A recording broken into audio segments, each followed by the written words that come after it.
Di tanah Jawa juga lahir hantu-hantu legendaris yang sudah dikenal sejak lama. Salah satu hantu yang kisahnya lahir di Pulau Jawa adalah genderuwo.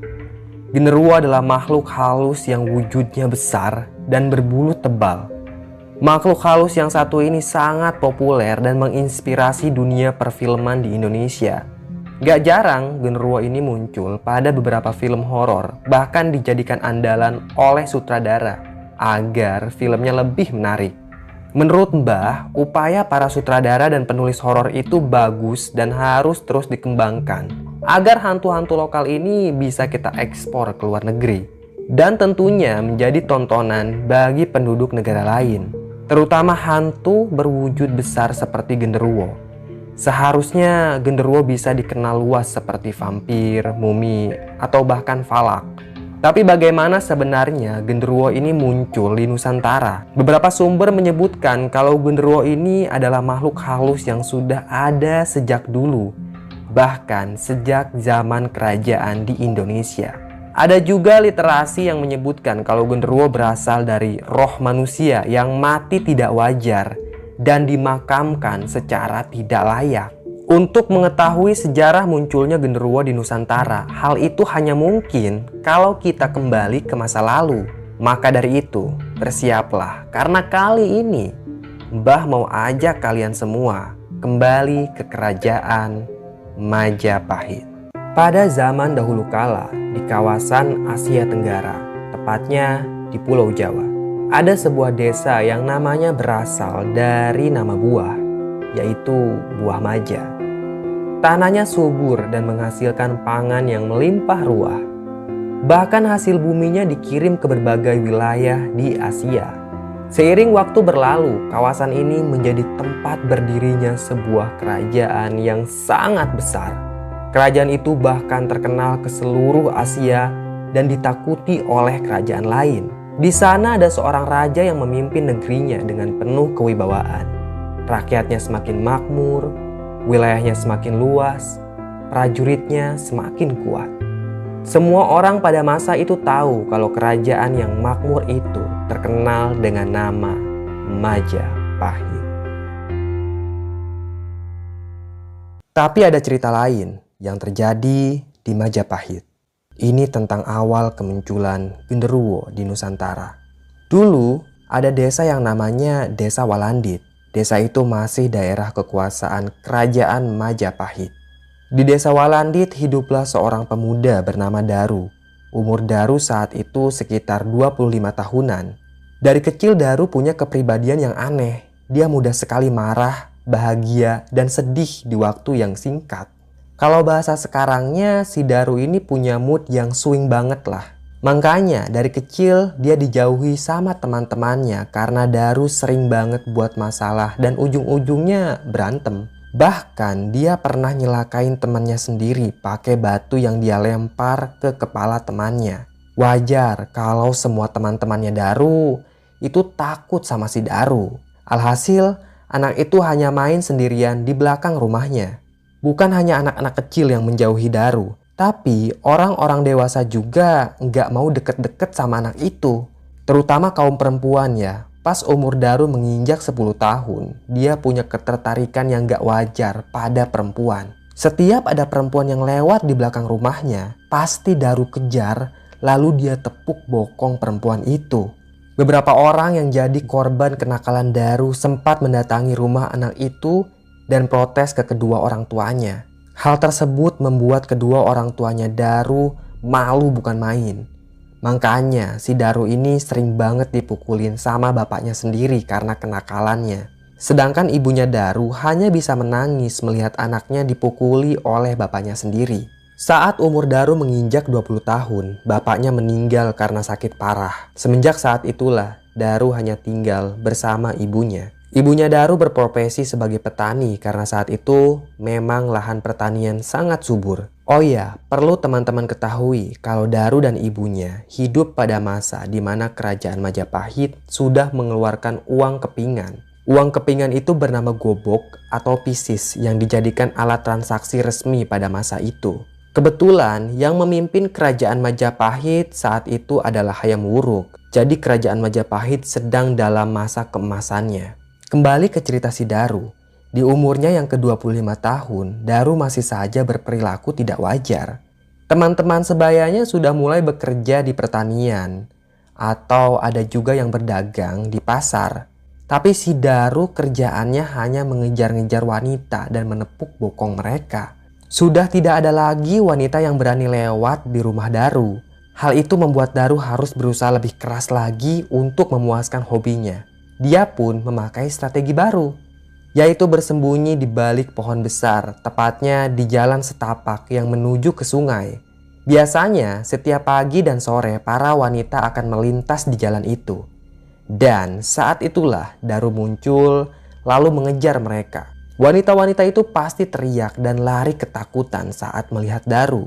Aksi Daru bukan hanya sampai di situ.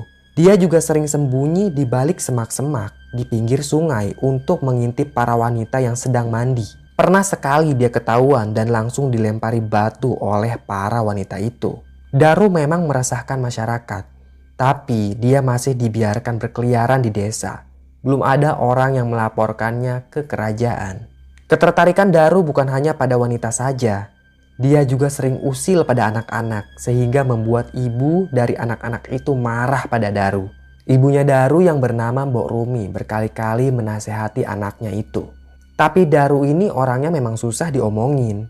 Dia memang sangat terobsesi pada wanita. Sebenarnya Mbok Rumi ingin sekali menikahkan anaknya itu. Tapi nggak ada satupun wanita yang sudi menjadi istrinya si Daru. Di antara wanita-wanita yang pernah Daru tepuk bokongnya, ada satu orang yang sangat membuat Daru jatuh cinta.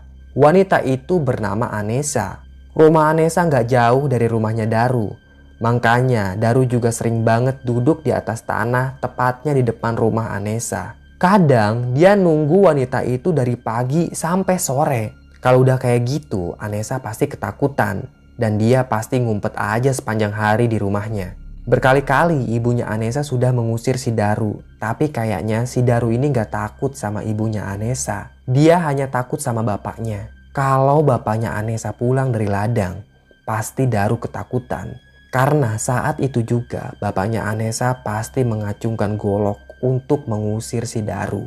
Nah, saking terobsesinya si Daru ke Anesa, pernah suatu malam si Daru mengendap-endap ke belakang rumahnya Anesa. Dia berhasil mencungkil pintu belakang rumah itu. Daru pun masuk ke dalam rumah Anesa. Dia pelan-pelan mengintip Anesa dari celah bilik. Lelaki itu benar-benar ngiler pas ngeliat kemolekan tubuhnya si Anesa. Tapi kali ini bukan Anesa yang dia incar, melainkan kain yang sering digunakan oleh wanita itu. Daru pun menggeledah rumah Anesa dan berhasil menemukan beberapa helai kain yang sering digunakan Anesa. Untung saja kedua orang tuanya Anesa saat itu lagi tidur nyenyak, sehingga mereka tidak menyadari kedatangan Daru. Sebelum Daru keluar dari rumahnya Anesa, dia sempat mengendus-endus kain yang sering digunakan oleh wanita itu. Kainnya masih beraromakan tubuh Anesa. Setibanya di rumah, Daru langsung tidur sambil terus memeluk kainnya Anesa. Dia sudah tergila-gila pada wanita itu. Keesokan paginya, warga pun geger karena rumah Anesa kemalingan. Jelas saja keluarga Anesa curiga kalau Darulah malingnya. Karena yang hilang itu hanya kainnya Anesa. Sedangkan kepingan uang gobok yang diselipkan di lubung kayu tidak hilang sekeping pun. Maka pagi itu juga si Karta, bapaknya Anesa, mendatangi rumah Daru sambil membawa sebilah golok yang sudah ia asah. Karta akan menebas lehernya Daru kalau anak itu terbukti bersalah. Tanpa sopan santun lagi, Karta langsung menendang pintu rumahnya Daru. Mbok Rumi yang saat itu sudah tua sangat kaget melihat kemarahan Karta. "Daru, mana kain anakku?" tanya Karta. "Ada apa ini?" tanya Mbok Rumi. "Anakmu itu mencuri kainnya Anesa. Aku akan membunuhnya," bentak Karta. "Ampun Karta, jangan bunuh anakku," kata Mbok Rumi. Wanita tua itu langsung menangis. Dengan santai, Daru keluar dari dalam kamarnya. Entah apa yang ada di pikirannya Daru. Dia malah nyengir sambil menatap Karta yang sedang marah besar. Karta menerobos masuk ke dalam kamarnya Daru.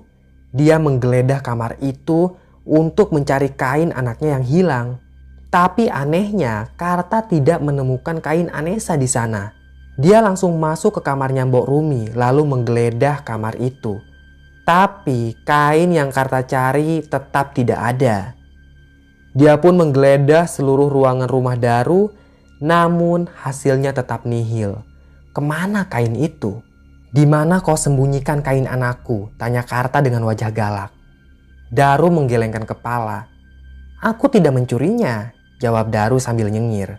Karena tidak ada bukti kalau Daru pencurinya, Karta pun pulang dengan perasaan kesal. Dia akan terus mencari tahu siapa pencuri kain anaknya itu. Asal teman-teman tahu ya, walau tingkah Daru seperti orang gila, tapi otaknya itu memang cerdas. Sebelum subuh, dia sudah menggali tanah di dapur, kemudian mengubur kain milik Anesa. Setelah dikubur, tanah itu ia timpa menggunakan tumpukan kayu bakar, sehingga Karta tidak dapat menemukan kain anaknya. Setiap malam, tanpa ketahuan ibunya, Daru menggali tanah itu, lalu mengambil kain Anesa. Kemudian dia tidur bersama kainnya si Anesa. Daru benar-benar mencintai Anesa. Dia sampai tergila-gila. Tapi tampaknya bukan hanya Daru saja yang tergila-gila pada Anesa. Semua bujangan di desa ini memang mengejar-ngejar Anesa karena kecantikan Anesa terbilang nomor 1 lah di desa itu. Kulitnya putih, wajahnya cantik khas perawan Jawa. Tapi sayangnya, semua bujangan di desa itu harus patah hati karena Anesa sebentar lagi akan menikah dengan lelaki pilihannya. Lelaki itu bernama Adiguna. Berita pernikahan Anesa dengan Adiguna jelas membuat hati Daru hancur berkeping-keping. Dia benar-benar tidak terima kalau wanita pujaannya itu dinikahi lelaki lain. Maka di hari upacara pernikahan Anesa, Daru nekat menerobos masuk ke kerumunan. Dia mengacak-ngacak sesajen pernikahan, lalu membanting apapun yang ada di hadapannya. Tidak sampai di situ, Daru ternyata membawa sebuah keris yang sangat tajam peninggalan bapaknya. Keris itu ia tusukkan tepat di dada kirinya Adiguna, sehingga nyawa Adiguna tidak tertolong. 3 orang lelaki berbadan besar termasuk bapaknya Anesa menyeret Daru keluar rumah. Mereka langsung memukuli lelaki itu tanpa ampun. Wajah Daru bonyok, pelipis matanya sobek, darah keluar dari hidungnya. Semua lelaki yang menghadiri pernikahan itu, mereka juga ikut memukuli si Daru. Sampai Daru ini gak sadarkan diri alias pingsan. Melihat anaknya dipukuli, Mbok Rumi tidak bisa berbuat apa-apa. Dia hanya bisa menangis sambil memohon ampun pada warga agar anaknya itu tidak dipukuli. Setelah Daru pingsan, dia diseret menuju sebuah hutan. Itu hutan yang terkenal angker. Mereka mengikat tubuh Daru di batang pohon. Saat itu, Karta hendak menusukkan kerisnya ke dadanya si Daru. Tapi ada seorang warga yang menahan tubuhnya Karta. Sabar dulu. Lebih baik Daru kita bawa ke pengadilan. Dia pasti dijatuhi hukuman mati dengan cara yang lebih menyakitkan. Begitu kata salah seorang warga. Ada benarnya juga. Kalau Daru dibawa ke pengadilan, pasti dia dijatuhi hukuman mati dengan cara yang sangat menyakitkan.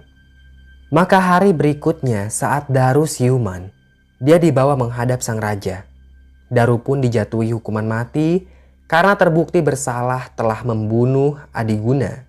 Biasanya menurut kitab Undang-Undang Majapahit, kitab itu biasa disebut Kutara Manawa. Hukuman mati dilakukan dengan cara menusukkan keris ke dada terpidana hingga terpidana itu tewas. Tapi metode hukuman mati yang diterima Daru berbeda. Atas tuntutan pihak keluarga Adiguna, maka Daru akan diadu dengan harimau Jawa sebagai bentuk eksekusi mati. Sudah bisa dibayangkan kalau metode hukuman mati seperti itu sangat menyiksa si terpidana. 3 hari berikutnya, semua warga sudah berkumpul di alun-alun. Mereka ingin menyaksikan penyiksaan si Daru. Prajurit kerajaan sudah membuat sebuah kandang dari bambu yang cukup luas. Bentuk kandang itu melingkar. Nantinya Daru akan bertarung dengan harimau Jawa di kandang itu. Warga hanya bisa mengintip pertarungan Daru dengan harimau dari celah bambu. Mereka sudah tidak sabar ingin melihat penderitaannya si Daru. Pagi sekali beduk sudah ditabuh. Semua warga bersorak. Mereka senang karena eksekusi akan segera dimulai. Daru dikawal oleh 3 prajurit berbadan kekar. Kedua tangan dan kaki Daru diikat. Setelah berada di dalam kandang, tali yang mengikat tangan dan kakinya Daru dilepas. Saat itu juga wajah Daru benar-benar ketakutan. Warga yang mengintipnya dari celah bambu, mereka tidak berhenti menyumpahi si Daru. 3 prajurit keluar dari kandang. Pintu kandang ditutup rapat. Di sudut sebelah kanan ada 2 pintu kandang tempat harimau Jawa dikurung. Seorang petugas berdiri. Dia membacakan putusan hakim yang menjatuhi Daru dengan hukuman mati. Pembacaan putusan itu sangat singkat dan jelas. Beduk pun ditabuh kembali. Daru semakin ketakutan saja. Perlahan, 1 pintu kandang harimau Jawa dibuka. Seekor harimau Jawa keluar perlahan dari dalam kandang itu. Daru mundur beberapa langkah. Dia tidak tahu apa yang harus dilakukannya. Lagi pula, sangat mustahil Daru bisa mengalahkan harimau Jawa itu. Tak lama kemudian, saat harimau itu menyadari targetnya bergerak mundur, harimau itu langsung lari menerkam si Daru. Daru kaget. Dia sempat tersungkur dan dengan refleks tangannya Daru itu mencengkram sebuah batu yang ukurannya sekepalan tangan orang dewasa. Daru langsung menghantamkan batu itu tepat di kepala si harimau. Seketika, Daru pun lepas dari cengkraman harimau. Melihat perlawanan yang dilakukan Daru, petugas pun langsung mengeluarkan harimau kedua dari dalam kandang. Harimau itu keluar dengan sangat ganas sambil meraung-raung. Daru kini dikepung 2 harimau sekaligus. 1 harimau melompat ke arahnya dan mencakar wajah Daru dengan sangat brutal. Daru pun berteriak kesakitan, darah segar membasahi wajahnya. Tak butuh waktu lama, Daru pun tewas karena lehernya digigit oleh harimau. Darah mengucur di leher Daru, urat-uratnya putus, tenggorokannya keluar. Kedua harimau itu dengan lahap memakan tubuhnya Daru. Beberapa saat kemudian, setelah tubuh Daru kerontang, tinggal tulang dan sisa daging, 3 orang prajurit memanah kedua harimau itu sampai tewas. Tulang belulang Daru tidak dikubur, melainkan dibawa ke hutan angker, lalu dibuang begitu saja di bawah pohon besar. Warga berdatangan ke pohon itu, lalu meludahi tulang belulangnya Daru. Lain halnya dengan Mbok Rumi. Dia hanya bisa menangisi nasib anaknya itu di bawah pohon. Mbok Rumi sangat sedih karena Daru adalah anak satu-satunya. Dari dulu Mbok Rumi ini sulit sekali punya anak. Hingga akhirnya dia hamil di usia 38 tahun. Waktu itu dia sangat senang karena melahirkan bayi laki-laki. Perlu diketahui oleh teman-teman, kalau Mbok Rumi tidak sembarangan bisa punya anak. Dia pernah melakukan pemujaan demit di hutan angker. Hingga akhirnya dia berhasil punya keturunan. Dan saat ini Mbok Rumi tidak menyangka kalau nasib anak satu-satunya itu sangat malang. Dan malamnya Mbok Rumi bermimpi didatangi demit yang pernah ia puja. Demit itu menyuruh Mbok Rumi untuk melakukan sajenan di bawah pohon angker tempat tulang Daru dibuang. Kata demit itu, Mbok Rumi harus melakukan sajenan selama 30 hari. Maka dia bisa bertemu kembali dengan anaknya yang sudah meninggal. Hari berikutnya, Mbok Rumi pun menuruti perintah demit itu.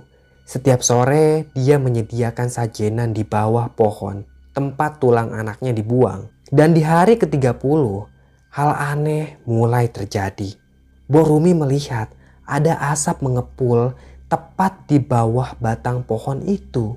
Perlahan asap itu hilang. Dan tampaklah sosok Daru di hadapan Mbok Rumi. Wajah Daru pucat, tatapannya kosong. Tubuhnya mengeluarkan aroma melati yang sangat menyengat. Mbok Rumi langsung memeluk anaknya itu sambil menangis. Dia mengajak anaknya untuk pulang. Tapi tampaknya sosok Daru itu tidak mampu untuk berjalan. Sesekali ia jatuh saat melangkahkan kakinya. Mbok Rumi mencoba untuk menggendong Daru dan ternyata tubuh anaknya itu terasa sangat ringan. Sehingga dengan mudah dia mampu menggendong anaknya. Di perjalanan pulang sambil menggendong anaknya, Mbok Rumi melantunkan tembang menggunakan bahasa Jawa kuno. Sementara anaknya itu diam saja. Setibanya di desa, warga heran kenapa Mbok Rumi ngomong sendirian. Mereka tidak melihat wujud Daru yang sedang digendong oleh Mbok Rumi. Hanya Mbok Rumi lah yang dapat melihat sosok anaknya itu. Setiap hari Mbok Rumi bertingkah seperti orang gila. Anaknya itu sekarang sudah bisa diajak berkomunikasi. Warga melihat Mbok Rumi sering ngomong sendirian, baik itu di dalam rumah atau di halaman rumah. Mbok Rumi senang saat tahu kalau warga tidak bisa melihat wujud Daru. Dengan begitu, tidak ada lagi yang bisa menyakiti anaknya. Tabiat Daru memang tidak berubah dan tentunya dia masih cinta pada Anesa. Maka di suatu malam, Daru masuk ke dalam rumahnya Anesa. Saat itu seperti biasa, Anesa sedang tidur dengan sangat nyenyak. Daru yang sekarang memang sudah menjadi demit, dia bisa menembus rumah Anesa dengan sangat mudah. Karena tidak kuat melihat kemolekan tubuh Anesa, Daru pun menyetubuhi perempuan itu. Anesa tidak merasakan apapun. Dia hanya bermimpi dikejar-kejar oleh makhluk yang berbadan besar dan penuh dengan bulu-bulu hitam yang lebat. Bukan hanya sekali dua kali Daru datang ke kamarnya Anesa. Daru melakukan hal bejat itu selama 30 hari berturut-turut hingga akhirnya Anesa hamil. Kedua orang tua Anesa kaget saat mengetahui anaknya hamil. Perut Anesa semakin hari semakin besar. Dia sempat dimarahi oleh kedua orang tuanya karena sudah mempermalukan keluarga. Berkali-kali Anesa memohon ampun pada kedua orang tuanya itu. Anesa benar-benar tidak mengerti kenapa tiba-tiba dia bisa hamil.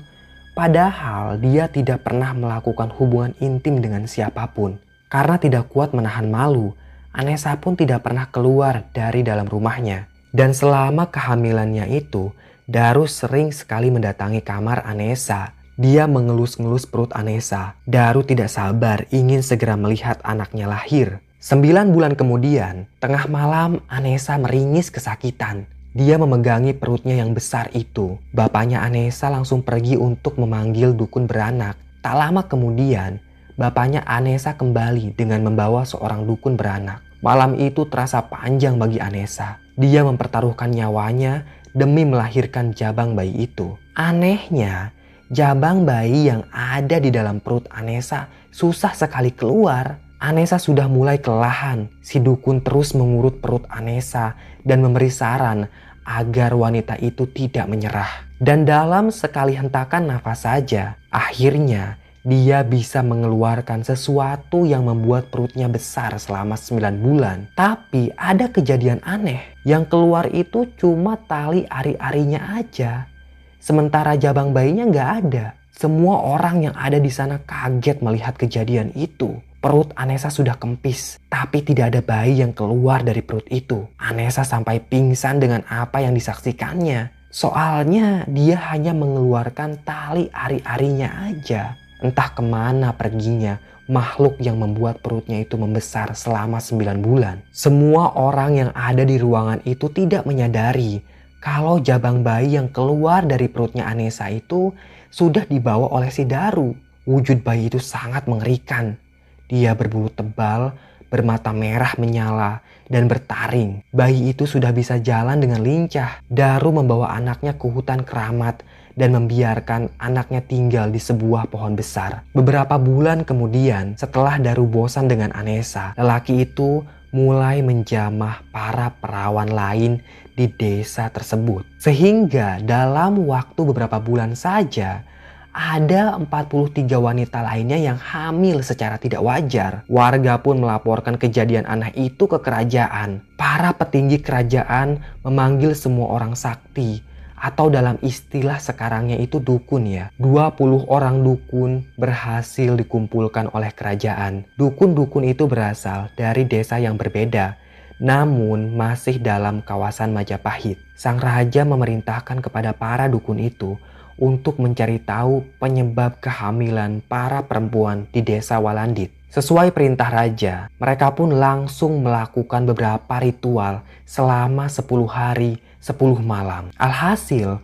para dukun itu bisa mengetahui kalau ada demit yang berkeliaran di desa Walandit. Mereka juga sudah tahu kalau demit itu tinggal di rumahnya Mbok Rumi. Sebelum penyergapan dilakukan, 20 orang dukun itu memagari desa Walandit dengan ajian-ajian sakti agar demit itu tidak bisa kabur. Setelah itu mereka langsung mendatangi rumah Mbok Rumi. Dan benar saja, salah satu dari dukun itu melihat ada sosok Daru sedang duduk di kamarnya. Segera dukun itu membaca mantra-mantra lalu meniupkannya ke arah si Daru. Daru berubah wujud menjadi makhluk yang bertubuh tinggi, besar dan berbulu hitam lebat. Wujud Daru yang sangat mengerikan itu kini dapat dilihat oleh semua orang. Daru diikat dengan tali, lalu dia diarak di sepanjang desa. Si Daru ini diserahkan ke kerajaan. Sang raja memerintahkan agar sosok mengerikan itu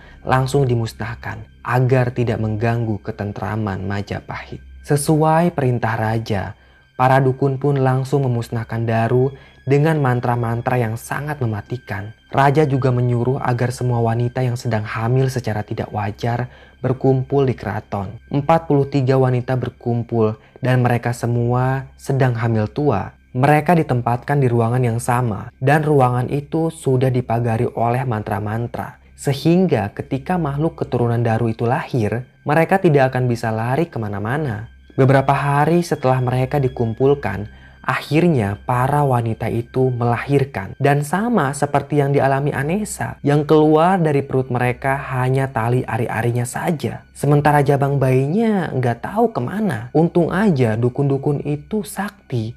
Mereka berhasil menangkap bayi demit yang berlarian ke sana kemari di ruangan itu. Lalu bayi-bayi demit itu dimusnahkan dengan mantra yang sangat ampuh. Setelah pemusnahan keturunan Daru, desa Walandit hidup dengan aman, damai, dan tentram. Tidak ada lagi makhluk gaib yang mengganggu mereka. Kemunculan makhluk besar berbulu hitam itu memang menggemparkan Majapahit. Sehingga makhluk itu akhirnya dinamakan Gendarva, yang berasal dari bahasa Sansekerta. Istilah Gendarva itu untuk menggambarkan makhluk berwujud besar dan berbulu hitam.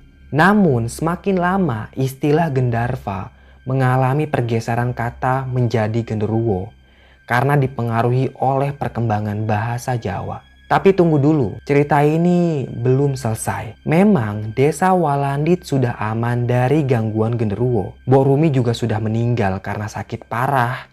Anesa juga sudah menikah dengan pria yang sangat tampan. Para dukun itu juga sudah kembali ke desanya masing-masing. Tak pernah terdengar lagi teror genderuwo di Majapahit. Semuanya aman dan damai. Tapi bagaimana dengan nasib anaknya Daru yang lahir dari rahim Anesa? Anak genderuwo itu sempat dibawa Daru ke hutan angker. Dan ternyata anak itu masih hidup di dalam hutan. Dia gemar sekali memakan burung gagak. Itu makanan kesukaannya. Dia tinggal di pohon besar selama berpuluh-puluh tahun dan tidak pernah meninggalkan hutan itu. Namun pada suatu hari saat kerajaan Majapahit sudah bubar dan berganti dengan kerajaan-kerajaan Islam, datanglah seorang petapa ke hutan angker itu. Si petapa itu bernama Jamad.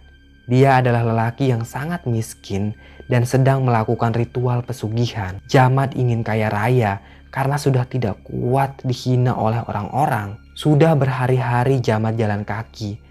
Dia dapat petunjuk dari guru spiritualnya untuk mendatangi hutan ini dengan membawa sate burung gagak.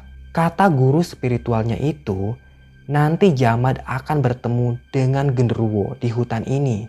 Dia pun duduk sila di depan sebuah pohon besar. Saat itu hari sudah mulai gelap.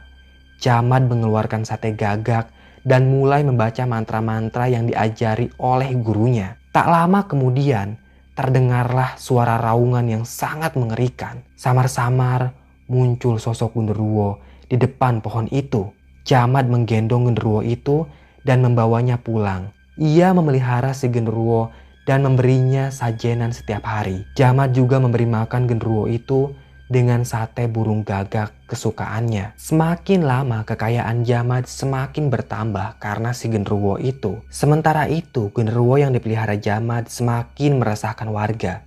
Kini genderuwo itu sudah mengenal nafsu pada wanita. Seperti kata istilah, buah jatuh memang tidak akan jauh dari pohonnya. Genderuwo itu memang mewarisi tabiat Daru yang gemar meniduri wanita. Tak jarang genderuwo peliharaannya Jamar itu merubah wujudnya menyerupai suami orang demi meniduri seorang wanita. Semakin lama keturunan genderuwo semakin banyak dan menyebar ke seluruh Pulau Jawa. Orang-orang biasa melingkari rumahnya dengan garam yang sudah dibacakan mantra agar genderuwo itu tidak masuk ke dalam rumah. Sehingga yang bisa para genderuwo itu lakukan hanya menggoda orang-orang yang lewat di tempat-tempat angker seperti pohon. Dan terkadang para genderuwo itu menepuk bokong wanita kalau ada kesempatan. Selesai.